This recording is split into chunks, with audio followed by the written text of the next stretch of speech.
Good afternoon to all of you and welcome back to my online classes. I am doctor Ashok Yadav और आज इस important video segments में हम लोग बात करेंगे एप्लीकेशन ऑफ बायोटेक्नोलॉजी।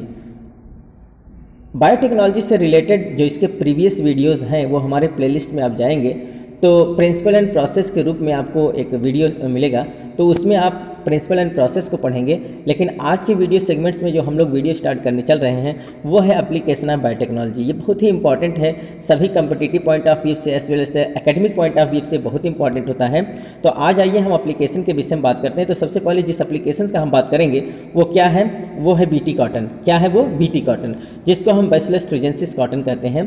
बैसिलस थ्यूजेंसिस क्या होता है बच्चों, पहले इसको जानिए। बैसिलस थ्यूजेंसिस इस टाइप ऑफ द बैक्टीरिया, ये एक प्रकार का बैक्टीरिया है जिसके अंदर एक ऐसा जीन पाया जाता है जो क्या करता है, जिसमें क्राई जीन पाए जाते हैं और वो पूर्ण रूप से रेजिस्टेंट होता है किसी भी इंसेक्ट या किसी भी पेस्ट के लिए। कोई भी पेस्ट, कोई भी इंसेक्ट, कोई भी कीड़ा मकोड़ा इनको क्या करता है, नुकसान नहीं पहुंचा सकता। क्यों? क्योंकि इनके अंदर ऐसा जीन होता है जो जैसे ही इंसेक्ट इनको नुकसान पहुंचाने की कोशिश करेगा, इनके सेल सेप को चूसेगा, वैसे ही उसके अंदर क्या हो जाएगा, एक टॉक्सिन्स बन जाता है और वो टॉक्सिन्स की वजह से उसके मिडगट में क्या होता है, परफोरेशन हो जाता है। और परफोरेशन होने की वजह से वहाँ क्या होता है, बहुत ज़्यादा से ज़्यादा पानी का अकोमोडेशन हो जाता है, जिसके वजह से उसका एपिथेलियल सेल फट जाता है, बर्स्ट कर जाता है और वो मर जाता है। तो ये बैक्टीरिया, अर्थात ये जो बैक्टीरिया है जिसको हम बैसिलस थ्यूजेंसिस कहते हैं, यही बैक्टीरिया के अंदर ये कैपेबिलिटी पाई जाती है। तो ये बैक्टीरिया, अर्थात वैज्ञानिकों का जब दिमाग गया, उनका जब सोचा तो उन्होंने कहा बैसिलस थ्यूजेंसिस के अंदर पाया जाने वाला ये जीन तो हमारे लिए बहुत उपयोगी है। क्योंकि अगर हमारे जो प्लांट हैं जो किसी भी इंसेक्ट से प्रभावित होते हैं, बहुत सारे पेस्ट हैं, बहुत सारे इंसेक्ट ऐसे हैं जो हमारे प्लांट को प्रभावित करते हैं, बहुत सारे कीड़े मकोड़े हैं जो हमारे प्लांट को प्रभावित करते हैं। तो प्लांट को अगर हम ऐसे जीन्स से सुरक्षित कर दें, अर्थात ऐसा कोई जीन्स डाल दें कि जैसे ही कोई पेस्ट या कोई भी इंसेक्ट इस प्लांट के सेल सेप को चूसे, वैसे ही तुरंत उसके अंदर सेंट्रल डोग्मा का प्रोसेस हो और वो क्या हो जाए, मर जाए। तो इसके लिए उन्होंने सबसे पहले जो इजाद किया उस टेक्नोलॉजी का नाम है बीटी कॉटन और इसको हम कहते हैं बैसिलस थ्यूजेंसिस कॉटन। अगर इसको हम सही वे में बात करें तो ये क्या होता है, it is the genetically modified insect resistant plant होता है। तो बीटी कॉटन क्या है, ये एक प्रकार का जीएम प्लांट होता है जिसको हम जेनेटिकली मॉडिफाइड प्लांट कहते हैं। और ये genetically modified insect resistant plant होता है। क्या होता है? अर्थात किसी भी इंसेक्ट से रेजिस्टेंट होता है। आइए हम प्रोसेस को समझते हैं कि कैसे हम इस कॉटन को जीएम प्लांट बना दिए, कैसे हम इसको बीटी कॉटन का नाम देते हैं। कॉटन तो था ही, लेकिन इसमें कुछ स्पेशल हो गया। क्या बन गया? अर्थात इसमें एक एडजेक्टिव जोड़ दिया गया, है ना। तो ये क्या हो गया, अब ये स्पेशल हो गया, विशेष हो गया। विशेष क्या हो गया? कॉटन के साथ साथ ये क्या है, ये बीटी कॉटन है, अर्थात बैसिलस थ्यूजेंसिस कॉटन है, अर्थात जेनेटिकली मॉडिफाइड प्लांट है। क्या है? जेनेटिकली मॉडिफाइड प्लांट है। तो कैसे हम इसको जेनेटिकली मॉडिफाइड बनाए हैं, आज आइए इस प्रोसेस में हम बात करते हैं। तो सबसे पहले बच्चों हम क्या करते हैं, सबसे पहले हम टूल्स के रूप में दो चीज़ें लेते हैं। सबसे पहले क्या लेते हैं, ये दो बैक्टीरिया, यहाँ दो बैक्टीरिया की ज़रूरत पड़ेगा। एक बैक्टीरिया होता है एग्रोबैक्टीरियम, अर्थात किसी प्लांट के अंदर, किसी प्लांट के अंदर अगर हम आरडीएनए इंसर्ट कर रहे हैं तो उसके लिए जिस बैक्टीरिया का प्रयोग किया जाता है, प्लांट अर्थात कुल मिला के प्लांट के फील्ड में जिस बैक्टीरिया का प्रयोग करते हैं उसको हम एग्रोबैक्टीरियम कहते हैं। क्या? और एनिमल्स में जिस बैक्टीरिया का हम लोग ज़्यादा प्रयोग करते हैं उसको क्या कहते हैं, ई कोलाई कहते हैं। तो ई कोलाई के प्लाज्मिड का प्रयोग बहुतायत हम एनिमल सेल के लिए करते हैं और प्लांट सेल के लिए जिस प्लाज्मिड का हम लोग प्रयोग करते हैं उसको हम क्या कहते हैं, एग्रोबैक्टीरियम के प्लाज्मिड का प्रयोग करते हैं, है ना। तो एग्रोबैक्टीरियम लेते हैं और वो एग्रोबैक्टीरियम किस रूप में काम करेगा, वेक्टर के रूप में काम करेगा, अर्थात वाहक के रूप में काम करेगा, कैरियर के रूप में काम करेगा, जो हमारे जीन ऑफ इंटरेस्ट को अपने ऊपर बैठाकर व्हीकल के रूप में हमारे किसी डिजायर्ड होस्ट के अंदर ले जाया जाएगा, है ना। किसी डिजायर होस्ट, ये मैं प्रीवियस वीडियो सेगमेंट से पढ़ा चुका हूँ process and principles and process में, तो आप इसको देख लेंगे। ये आरडीएनए बनाने की टेक्नोलॉजी को हमने बताया है।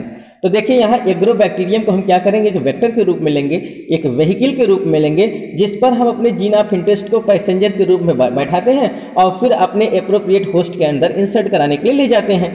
तो देखिए वेक्टर कौन है, एग्रोबैक्टीरियम, जिसका प्रयोग हम प्लांट सेल में इंसर्ट करने के लिए करते हैं। दूसरा हमारा जो होगा वो ट्रांसजेन होगा। क्या होगा? ट्रांसजेन, जिसको हम डोनर सेल कहेंगे।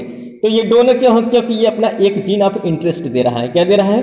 जीन ऑफ इंटरेस्ट दे रहा है, जिसके जीन का प्रयोग हम अपने मतलब बायोटेक्नोलॉजी के एप्लीकेशंस के रूप में करने जा रहे हैं, है ना। तो ये ट्रांसजेंस कौन है? ट्रांसजेंस है बैसिलस थ्यूजेंसिस। जैसा कि मैंने बीटी कॉटन का नाम लिया है। तो बैसिलस थ्यूरिजेंसिस एक ऐसा बैक्टीरिया है जिसके अंदर क्राइजीन पाया जाता है। क्या पाया जाता है? क्राइजीन पाया जाता है। और वो क्राइजीन टॉक्सिन्स होता है। क्या होता है? टॉक्सिन होता है।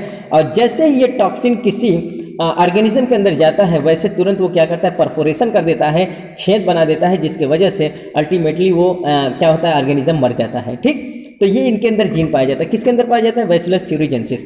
तो क्यों ना हम ऐसा करें कि बैसिलस थ्यूरिजेंसिस का जीन ऑफ इंटरेस्ट हम निकाल लेते हैं। कौन सा जीन ऑफ इंटरेस्ट निकाल लेंगे? क्राइजीन निकाल लेते हैं। तो वही चीज़ आगे समझाया गया है।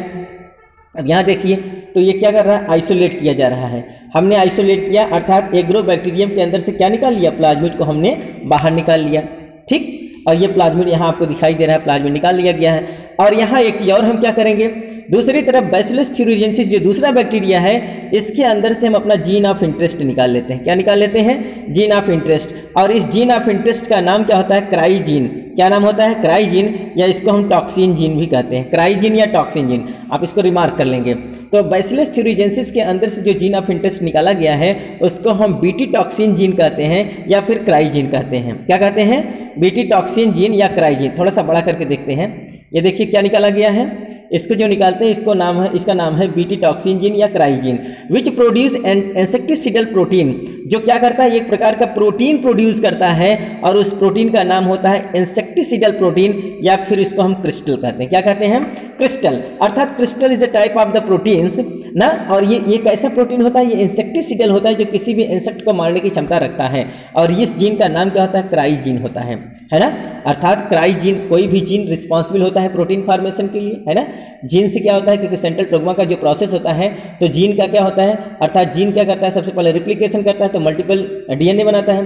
फिर उसका क्या होता है? ट्रांसक्रिप्शन होता है, तो एमआरएनए बनता है। फिर ट्रांसलेशन होता है, तो प्रोटीन बनता है ना। तो प्रोटीन फॉर्मेशन यही तो है प्रोटीन। अर्थात जो इंसेक्टिसिडल प्रोटीन बन रहा है, जिसको हम क्रिस्टल कहते हैं, इस क्रिस्टल को बनाने के लिए जो प्रोटीन कोड हो रहा है वो किस जीन के द्वारा हो रहा है? क्राइजीन के द्वारा हो रहा है। तो ये क्राइजीन अर्थात एक टॉक्सिन प्रोटीन बनाने के लिए, क्रिस्टल प्रोटीन बनाने के लिए जो रिस्पॉन्सिबल जीन होता है उसका नाम क्या होता है? टॉक्सिन जीन या cry gene, which is commonly found in a bacteria which is commonly known as the bacillus thuringiensis. Bacillus thuringiensis के अंदर ये चीज़ पाया जाता है। तो दोनों चीज़ हमने क्या कर लिया? अर्थात हमने ये क्या कर लिया, अपना जीन ऑफ इंटरेस्ट मैंने बैसिलस थ्यूरिजेंसिस से निकाल लिया, और एक गाड़ी के रूप में, एक व्हीकल के रूप में मैंने प्लाज्मिड निकाल लिया। किसका निकाल लिया? एग्रोबैक्टीरियम का। अब इस क्या करेंगे कि अब हम इसको आइसोलेट करेंगे। क्या करेंगे? एक रिस्ट्रिक्शन इंडोन्यूक्लियेज एंजाइम के सहायता से। किसकी सहायता से? रिस्ट्रिक्शन इंडोन्यूक्लियेज एंजाइम की सहायता से हम इसको कट लगाते हैं। अर्थात एक जो रिकॉग्निशन साइट पर कट लगाएगा, अपना पैलेंड्रोमिक सीक्वेंस पहचान कर ये कट लगाएगा, तो कट क्या करेगा कि यहाँ से कुछ पार्ट काट लेगा, किसके? प्लाज्मिड के पार्ट को काटेगा, और यहाँ हमारा क्या होगा? सपोज दैट ये हमारा जीन ऑफ इंटरेस्ट है। अब इस जीन ऑफ इंटरेस्ट को इसमें ले आकर लगा दिया जाता है। तो जब ऐसे ले आकर लगा देते हैं, थोड़ा सा बड़ा करके देखिए, ये देखिए ये रेड वाला पार्ट है, अर्थात ये जीन ऑफ इंटरेस्ट है। ये जीन ऑफ इंटरेस्ट यहाँ लगाया गया है, जिसको हम क्या कह रहे हैं? इसको हम क्राइजीन कह रहे हैं, है ना। देखिए इसको हम क्या कह रहे हैं? ये क्राइजीन है ना। ये इतना पार्ट देखिए, तो ये क्या है? प्लाज्मिड के अंदर का वो थोड़ा सा पार्ट काटा जाएगा और फिर वहाँ हमारा जीन ऑफ इंटरेस्ट लगा दिया जाएगा, जिसको हम क्राइजीन कहते हैं। और ये क्राइजीन क्या करेगा? एक प्रकार का प्रोटीन कोड करता है, जिसको हम क्या कहते हैं? क्रिस्टल प्रोटीन कहते हैं। और इस क्रिस्टल प्रोटीन को बनाने के लिए जो रिस्पॉन्सिबल जीन है वो यही तो है, क्राइजीन है। तो इस प्रकार से अब ये हमारा जो डीएनए है, ये हमारा एक ऐसा डीएनए बन गया है जो पूर्ण रूप से मॉडिफाइड होने जा रहा है। मॉडिफाइड डीएनए है। अब ये वैसा डीएनए नहीं है, अर्थात ये एक प्रकार का रिकॉम्बिनेंट डीएनए बन गया है। कैसा डीएनए बन गया है? और डीएनए बन गया, जिसको हम रिकॉम्बिनेंट डीएनए कहते हैं। अब ये हमारा डीएनए तैयार है। पूर्ण रूप से क्या है कि ये हमारा जो एग्रोबैक्टीरियम के प्लाज्मिड में हमारा जो बैसिलस थ्यूरिजेंसिस है, इसका जीन ऑफ इंटरेस्ट यहाँ लग गया है। और ये जो डीएनए बना है, ये क्या बना है? जेनेटिकली मॉडिफाइड डीएनए बन गया है। क्या बन गया है? ये हमारा जेनेटिकली मॉडिफाइड डीएनए बन गया, सॉरी वो आरडीएनए बन गया। क्या बन गया है? रिकॉम्बिनेंट डीएनए बन गया है। अब क्या करेंगे? इस रिकॉम्बिनेंट डीएनए को हम इनकॉर्पोरेट करेंगे, अंदर ले जाएंगे, इंसर्ट कराएंगे। तो वही कह रहे हैं इनकॉर्पोरेटेड, क्या कहा गया? Incorporated into the several crop plant. अब इस आरडीएनए को हम विभिन्न प्रकार के क्रॉप प्लांट में डाल देते हैं, है ना। क्योंकि ऐसे प्लांट के अंदर डालेंगे जिसको हमको रेजिस्टेंट करना है, किससे? किसी भी पेस्ट या किसी इंसेक्ट से हमको रेजिस्टेंट करना है। अर्थात ऐसे प्लांट को हम कैसे बना देंगे? इंसेक्टिसिडल बना देंगे। कैसे बना देंगे? इंसेक्टिसिडल। तो ऐसा प्लांट जो पूर्ण रूप से जेनेटिकली मॉडिफाइड हो जाएगा, जिसके अंदर आरडीएनए डाल दिया जाएगा, उसको हम जीएम प्लांट के नाम से जानते हैं। कैसा प्लांट हो गया? वो जेनेटिकली मॉडिफाइड प्लांट है, अर्थात वो प्लांट कोई ऐसा प्लांट नहीं, जनरल प्लांट नहीं है, वो एक विशेष प्लांट बन गया है, वो एक जेनेटिकली मॉडिफाइड प्लांट बन गया है, जिसके ऊपर किसी प्रकार के कोई इंसेक्ट का प्रकोप काम नहीं करेगा। जो इंसेक्ट उनके पास जाएगा वो तुरंत बर्बाद हो जाएगा, नष्ट हो जाएगा। क्यों? क्योंकि उसके अंदर एक ऐसा जीन चला गया है जो जीन उसके ट्रांसलेशन के प्रोसेस को रोक देगा, जो जीन उसके ट्रांसक्रिप्शन के प्रोसेस को रोक देगा, सेंट्रल डोग्मा के प्रोसेस को रोक देगा। अर्थात वहाँ एक ऐसा प्रोटीन बन जाएगा, क्रिस्टल प्रोटीन बन जाएगा, जो उसके मिडगट में परफोरेशन कर देगा और वो मर जाएगा। क्या मर जाएगा? इंसेक्ट मर जाएगा। कोई कीड़ा मकोड़ा अगर इस प्लांट के पास जाएगा तो वो सीधे मार दिया जाएगा। क्योंकि उसके अंदर एक विशेष जीन चला गया जिसका नाम क्राइजीन है, और वो क्राइजीन कहाँ लगा है? प्लाज्मिड के साथ लग के जा रहा है। तो इस डीएनए को हम क्या करेंगे? इनकॉर्पोरेट कर देंगे किसी प्लांट के अंदर। तो देखिए कैसे इनकॉर्पोरेट किया जा रहा है, थोड़ा सा बड़ा करके देखते हैं। देखिए ये प्लांट है, तो प्लांट का ये जो लीफ है, ये अगर मान लीजिए कोई कैटरपिलर लार्वा आया है ना, कोई कैटरपिलर लार्वा, ये क्या है? ये कैटरपिलर लार्वा है। ये कैटरपिलर लार्वा जैसे ही ये लीफ को सक करेगा, क्या करेगा? ये लीफ को सक करेगा, वैसे ही इसके अंदर क्या प्रोसेस होगा? तो ये प्लांट क्या है? ये है इंसेक्ट रेजिस्टेंट क्रॉप है, जिसको हम बीटी क्रॉप कहते हैं। क्या कहते हैं? बीटी क्रॉप, बैसिलस थ्रिजेंसिस क्रॉप कहते हैं। ये पूर्ण रूप से रेजिस्टेंट हो गया इंसेक्ट से, और इस प्रकार के प्लांट को हम क्या कहते हैं? जीएम प्लांट या जेनेटिकली मॉडिफाइड प्लांट कहते हैं। तो ये देखिए इसमें क्या कह रहा है, इसमें होता क्या, इस प्लांट के अंदर क्या प्रोसेस हो रही है? देखिए BT toxin protein, that is the BT toxin protein का दूसरा नाम क्या है? क्रिस्टल प्रोटीन है। क्या नाम है? Crystal protein. तो यही कहा जा रहा है कि BT toxin that is also known as crystal protein formed in a plant, किसी प्लांट के अंदर बन जाता है। जैसे ही आप आरडीएनए को इंसर्ट करेंगे, इनकॉर्पोरेट करेंगे किसी प्लांट के अंदर, तो प्लांट के हर एक जगह क्या बन जाता है? टॉक्सिन प्रोटीन बन जाता है through the process of the central dogma. Central dogma का प्रोसेस उस प्लांट के अंदर होगा, अर्थात आरडीएनए से क्या बनेगा? वो डीएनए से क्या बन जाएगा? एमआरएनए बन जाएगा। एमआरएनए से क्या बन जाएगा? प्रोटीन बन जाएगा। प्रोटीन के रूप में कौन सा प्रोटीन बना? क्रिस्टल प्रोटीन बना, जिसको हम बीटी टॉक्सिन प्रोटीन कहते हैं। ये किसी प्लांट के अंदर बन जाता है और ये इनएक्टिव फॉर्म में पड़ा रहता है, अर्थात प्लांट के अंदर, अर्थात ये जो क्रिस्टल प्रोटीन है वो इनएक्टिवेट है, अभी वो सक्रिय नहीं है, अभी उसको जगाया जाएगा। अब देखना जगाता कौन है? अभी ये सुप्तावस्था में पड़ा हुआ है, हिबरनेशन में पड़ा हुआ है, अभी ये अपना कोई काम नहीं करेगा। क्यों? क्योंकि जब तक हम इसके पावर को नहीं बताएंगे, है ना, जैसे हनुमान जी के पावर को बताना पड़ा था, ठीक इसी प्रकार से इसके प्लांट के अंदर पाए जाने वाले क्रिस्टल प्रोटीन को हमको बताना पड़ेगा कि आपके अंदर बहुत बड़ा पावर है, आप बहुत कुछ कर सकते हैं। तो देखिए कहाँ इसका क्या होता है, अभी आगे देखिए। तो ये क्या होता है? बीटी टॉक्सिन प्रोटीन एक प्रकार का क्रिस्टल प्रोटीन होता है। ये प्लांट के अंदर इनएक्टिव फॉर्म में बने होते हैं और इसको हम क्या कहते हैं? इसका नाम होता है प्रोटॉक्सिन्स। अर्थात ये जो टॉक्सिन प्रोटीन है, जिसको हम क्रिस्टल प्रोटीन कहते हैं, ये प्लांट के अंदर अभी इनएक्टिव फॉर्म में किस रूप में बना हुआ है? प्रोटॉक्सिन के रूप में बना है। कैसा? प्रोटॉक्सिन के रूप में बना हुआ है। और ये किस प्रोसेस के द्वारा बना है? Central dogma process. जैसे कि मैंने प्रोसेस समझाया कि सबसे पहले जो आरडीएनए हमने डाला है, वो आरडीएनए क्या करेगा? अपना चक्र चलाएगा और वो बन जाएगा डीएनए रेप्लिकेशन। बहुत सारे डीएनए बन जाएंगे और फिर वो डीएनए हर एक सेल में पहुंच जाएंगे, प्रत्येक कोशिकाओं में। फिर आरडीएनए के टेम्पलेट पर क्या बनेगा? एमआरएनए बनेगा। एमआरएनए ट्रांसक्रिप्शन के द्वारा बनता है। फिर एमआरएनए के बाद ट्रांसलेशन होता है, प्रोटीन बन जाता है। लेकिन अभी कैसा प्रोटीन बना है? इनएक्टिव प्रोटीन बना है। और इस इनएक्टिव प्रोटीन का नाम क्या है? प्रोटॉक्सिन है। क्या है नाम है? प्रोटॉक्सिन है। ये हर एक प्लांट के हर एक जगह पाया जाता है, क्योंकि प्लांट के जितने भी सेल हैं सबके जगह ये बन चुका है।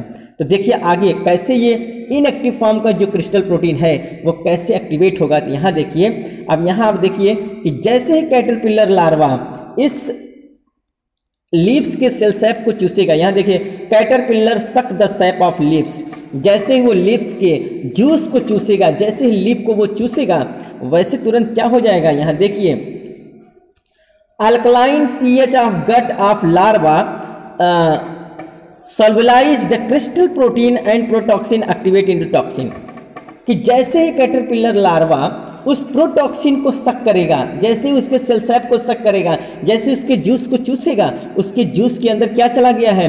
प्रोटॉक्सिन चला गया, क्रिस्टल प्रोटीन चला गया, जो इनएक्टिवेट फॉर्म में था, जो सोया हुआ था, वो चला गया उसके अंदर। और उसको जगाने का काम कौन करेगा? जगाने का काम कराएगा अल्कलाइन पीएच मीडियम।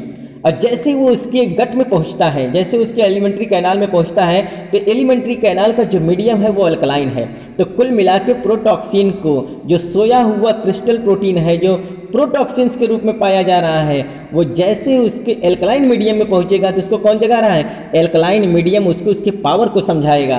तो जैसे एल्कलाइन मीडियम अर्थात एल्कलाइन पीएच के कांटेक्ट में वो क्रिस्टल प्रोटीन आएगा, प्रोटॉक्सिन्स आएगा, वैसे वो तुरंत सॉल्वलाइज हो गया, क्या हो जाएगा, वो घुल जाएगा, सॉल्वलाइज हो जाएगा, और ये क्रिस्टल प्रोटीन कन्वर्ट हो जाता है in the form of the activated protein which is commonly known as the toxin. अब ये विष बन गया, जहर बन गया।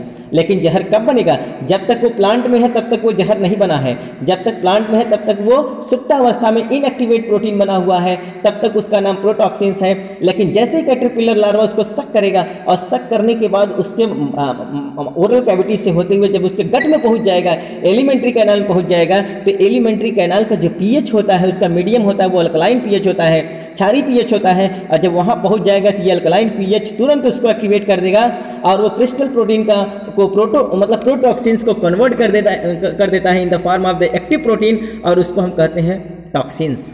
क्या कहते हैं, टॉक्सिन्स। अब ये टॉक्सिन बन गया, तो टॉक्सिन अब करेगा क्या, बहुत स्पेशल चीज करेगा। ये टॉक्सिन क्या करेगा, यहां आप देखिए, activated toxin create pores in the midgut epithelial cells of the larva.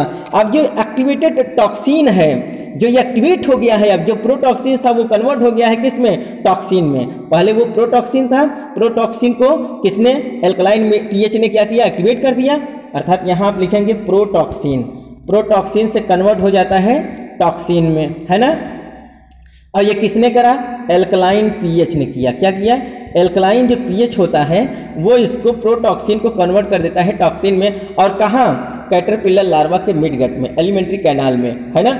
और वहाँ एलिमेंट्री कैनाल में जब वो क्या होता है, एक्टिवेट हो जाता है टॉक्सिन्स में, तो अब वो टॉक्सिन क्या करेगा, उसके मिडगट एपिथेलियल सेल में परफोरेशन कर देता है, छेद कर देता है, सब जगह छेद हो जाएगा, है ना। तो देखिए जैसे ही छेद हो, ये फिगर के माध्यम से देखिए, उसकी प्रत्येक जगह छेद हो जाएगा और इस प्रकार से स्वेलिंग दिखने लगेगा। उसका जो ल्यूमेन होता है, उसका अर्थात एलिमेंट्री कैनाल का जो ल्यूमेन है, जो उसके कैविटी है, तो कैविटी में सब जगह स्वेलिंग हो जाएगी। स्वेलिंग क्यों हो जाती है, क्योंकि जब परफोरेशन हो जाएगा तो परफोरेशन के माध्यम से बहुत ज़्यादा वाटर का अकुमुलेशन हो जाता है, वाटर का कलेक्शन हो जाता है उसके एपिथेलियल सेल में, और ये सेल में इतना ज़्यादा पानी भर जाता है कि स्वेलिंग के द्वारा वो लिसिस कर जाता है, फट जाता है, बर्स्ट कर जाता है। अर्थात उसकी पूरी एलिमेंट्री कैनाल क्या हो जाएगी, फट जाएगी, बर्स्ट कर जाएगी। और बर्स्ट करने के बाद अल्टीमेटली वो क्या हो जाता है, जो सबका गति होता है, लास्ट में क्या होता है, अति सर्वत्र वर्जिते, अर्थात ये ज़्यादा अति कर रहा था तो उसका रिस्पॉन्स क्या होता है, डेथ।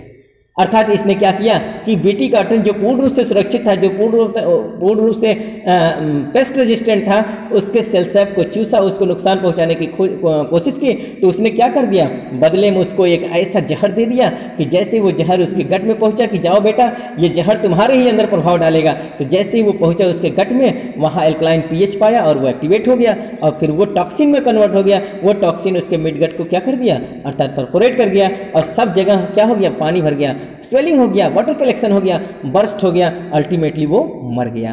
तो देखिए कौन सा, अर्थात बीटी कॉटन को कुछ नहीं करना है, वो पूर्ण रूप से जैसे था वैसे खड़ा है, नेचर ने उसको सुरक्षित कर दिया। अर्थात वैज्ञानिकों ने क्या कर दिया, उसको रेजिस्टेंट कर दिया।